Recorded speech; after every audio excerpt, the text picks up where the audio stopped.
And a manhunt is underway for 5 inmates who escaped from the Ocho lockup in St. Anne on Friday morning. 2 of the men have since been recaptured by the police. The Ocho police station on Friday morning.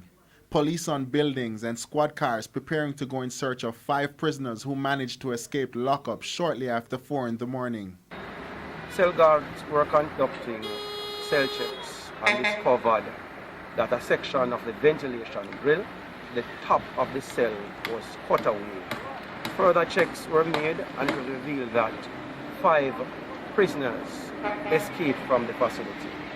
The men have been identified as 21-year-old Nicholas Massop, 29-year-old David Anderson, 61-year-old Leroy Louds, Ronaldo Williams, and 50-year-old Gary Ferguson.